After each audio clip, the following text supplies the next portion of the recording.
નમસ્કાર વિદ્યાર્થી મિત્રો, ઉજાસ એકેડમીમાં આપ સૌનું સ્વાગત છે. ચાઇના અત્યારે 6th જનરેશનના સ્ટીલ્થ એરક્રાફ્ટ બનાવી રહ્યું છે, જેના ફોટો અને વિડીયો અત્યારે સોશિયલ મીડિયા અને ન્યૂઝ ચેનલ્સમાં ખૂબ જ ઝડપી પ્રસરી રહ્યા છે. આ ટેકનિકલ ક્ષેત્રે ચાઇનાની એક છલાંગ એ વિશ્વના અને આજુબાજુના દેશના ડિફેન્સ માટે ચિંતાજનક છે.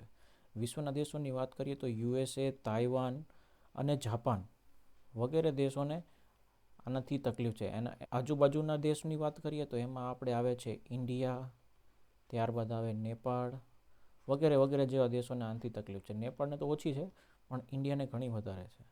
આ ઉપરાંત ચાઇનાએ 2026ના અંત સુધીમાં પાકિસ્તાનને 40 5th જનરેશન જેટ આપવાનું વચન આપ્યું છે, જે આપણે જીઓપોલિટિકલી બહુ મોટો ચિંતાનો વિષય કહી શકાય. હવે ચાઇનીઝ સ્ટીલ્થ એરક્રાફ્ટ છે, તો એના ફીચર્સ શું છે? તો કે સ્ટીલ્થ અને એડવાન્સ એરોડાયનેમિક્સ ડિઝાઇન એ આ ચાઇનીઝ 6th જનરેશન એરક્રાફ્ટની એક બહુ જ મોટી ખાસિયત છે. આ એરક્રાફ્ટમાં શું છે કે ટેઇલલેસ ડિઝાઇન છે. ટેઇલલેસ ડિઝાઇન મતલબ અહીંયા જે ઉપર પંખો આવે એ આમાં નથી. આના કારણે શું થશે કે તેને આધુનિક રડાર કોઈ પણ હોય તેમાંથી પણ તે સંતાઈને હુમલો કરી શકે, એને માટે એ સક્ષમ છે. બરાબર છે. એના સિવાય આ એરક્રાફ્ટ છે એ એઆઈ ઇન્ટિગ્રેટેડ છે. એઆઈ એટલે આર્ટિફિશિયલ ઇન્ટેલિજન્સ, જે અત્યારે બધાને ખબર હશે. હવે આમાં શું છે કે આ આર્ટિફિશિયલ ઇન્ટેલિજન્સનો ઉપયોગ કરીને આ એરક્રાફ્ટ પોતાની રીતે નિર્ણયો લેવા અને જાતે ઉડાન ભરવા સક્ષમ છે. પ્લસ આના માટે તેને ઉડાડવા માટે માણસની જરૂર નથી, એટલે કે આમાં પાયલોટની જરૂર નથી. આમાં કોકપીટમાં પાયલોટ હોય કે ના હોય તો પણ એ પોતાની જાતે ઉડી શકે અને પોતાની રીતે નિર્ણય લઈ શકે છે. હવે આ એરક્રાફ્ટ છે એ અત્યાધુનિક શસ્ત્રોથી લેસ છે. એનો મતલબ શું છે? અત્યાધુનિક શસ્ત્રોમાં એની જોડે છે હાઇપરસોનિક મિસાઇલ અને electromagnetic pulse system. Hypersonic missile એટલે એવી મિસાઇલ કે જે અવાજની ઝડપથી પણ વધારે ઝડપથી ટ્રાવેલ કરી શકે એવી મિસાઇલ્સ છે એનામાં. અને ઇલેક્ટ્રોમેગ્નેટિક પલ્સ સિસ્ટમ એટલે કે ઇલેક્ટ્રોનિક્સથી ચાલતી કોઈ પણ વસ્તુ હોય એને જામ કરવાનું અથવા ડિસ્ટ્રોય કરવાનું આની તાકાત છે. એના સિવાય નેટવર્ક સેન્ટ્રિક યુદ્ધ અભ્યાસ બરોબર છે. આ એરક્રાફ્ટ શું છે? ડ્રોન, સેટેલાઇટ અને આર્મી એની સાથે સંકલન સાધીને હુમલો કરવા માટે સક્ષમ હશે.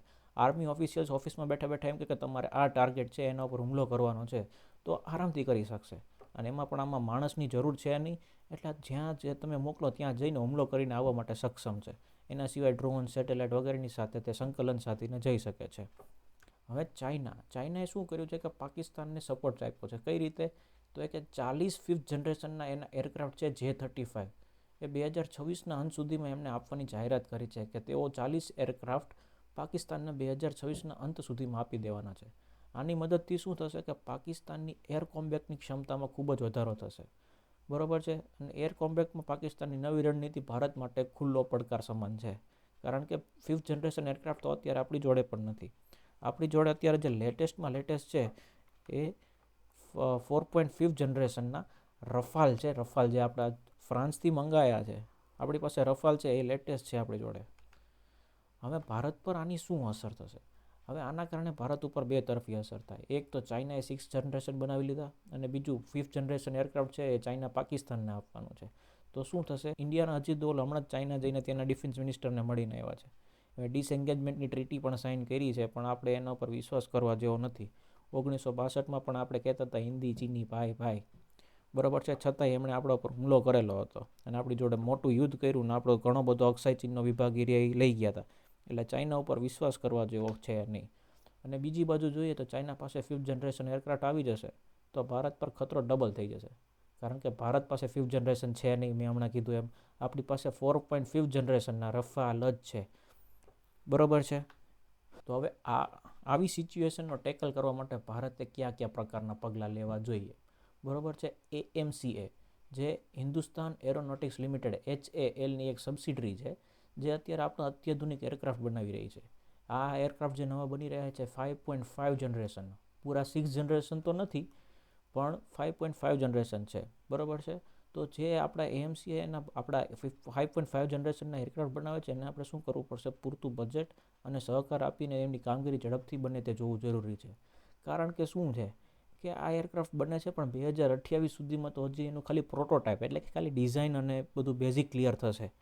ત્યારબાદ તેનું માસ મેન્યુફેક્ચરિંગ થશે અને 2030 સુધીમાં આપણને આ એરક્રાફ્ટ મળે એમ છે. ત્યાં સુધી મળે એમ નથી. બરોબર છે.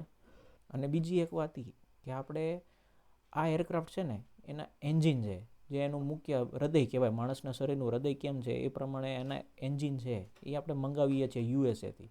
બરોબર છે. હવે યુએસએ કાલ સવારે શું કરે, કદાચ ભાવ વધારી દે, બરોબર છે, અથવા તો એમ કે ના અમે અત્યારે તમને શોર્ટ પીરિયડ ટાઈમમાં સપ્લાય નહીં કરી શકીએ, તો આપણે કંઈ નહીં, હાથ ધરીને ઊભું રહી જવાનું થાય. બરોબર છે. તો શું કરવું પડશે કે ભારતે એડવાન્સ ડિફેન્સ સિસ્ટમમાં રોકાણ કરવું પડશે. એના માટે લોંગ રેન્જ રડાર અને કાઉન્ટર સ્ટીલ્થ ટેકનોલોજી એમાં આપણે રોકાણ કરવું પડે. લોંગ રેન્જ રડાર સાથે તો આપણે ભારત અને રશિયા વચ્ચે એક મોટા કદના રડાર વિશે વાટાઘાટો ચાલે છે, જે 10,000 કિલોમીટર સુધીમાં કોઈ પણ આવતી હોય એવી મિસાઇલને રોકી શકે છે. પણ આપણે શું કરવું પડશે કે આ ડીલ વહેલામાં વહેલી કરવી પડશે.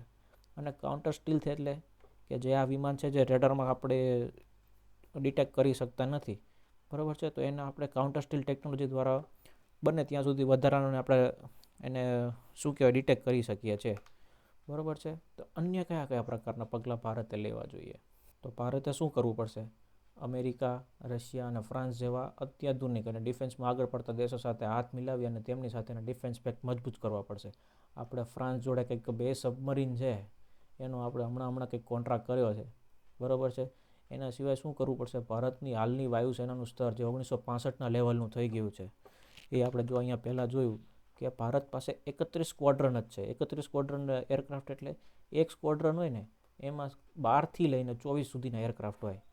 એ એરક્રાફ્ટની સાઇઝ ઉપર નક્કી થાય, બરાબર છે. નાના હોય તો 24 હોય અને મોટા હોય તો 12 હોય, બરાબર છે. તો 1965માં પણ આપણી પાસે 31 સ્ક્વોડ્રન હતા અને અત્યારે આપણે 2024માં છીએ તોય આપણી પાસે કેટલા સ્ક્વોડ્રન છે? 31 જ છે, બરાબર છે. તો આપણે શું કરવું પડશે? નવા અને અત્યાધુનિક એરક્રાફ્ટ ઝડપથી અને ત્વરિત ધોરણે વસાવવા પડશે. અને એના સિવાય અત્યાધુનિક ડિફેન્સ સિસ્ટમ પર ધ્યાન કેન્દ્રિત કરવું પડશે, જેના ઉપર આપણે થોડુંક ધ્યાન આપવાનું ચાલુ કર્યું છે, રશિયા પાસેથી આપણે મંગાવીએ છીએ, બરાબર છે. અને બીજું છે કે આપણે આપણું સંરક્ષણ બજેટ $75 બિલિયન છે, એમાંથી $100 બિલિયન સુધીનું કરવું જ પડશે. એના વગર આપણે છૂટકો નથી. હવે આ બધી વસ્તુ આપણે બહારથી વસાવી હોય તો ક્યાંથી એમનામ તો આવવાની નથી, પૈસા તો દેવા પડશે. અને $75 બિલિયન એટલે અત્યારે આપણે જે ભારતની સાઇઝ છે એ પ્રમાણે $75 બિલિયન કંઈ ન કહેવાય. એના માટે આપણે $100 બિલિયન સુધીનું તો આપણે રોકાણ કરવું જ પડશે સંરક્ષણ બજેટમાં. એટલે આશા રાખીએ કે કદાચ 2025માં આપણું શું કહેવાય $100 બિલિયન બજેટ થઈ જાય, બરાબર છે. તો આપણે આ પ્રકારના પગલાં લેવા જોઈએ જેથી આપણે આપણા દેશ માટે સુરક્ષિત વાતાવરણ રાખી શકીએ. ધન્યવાદ.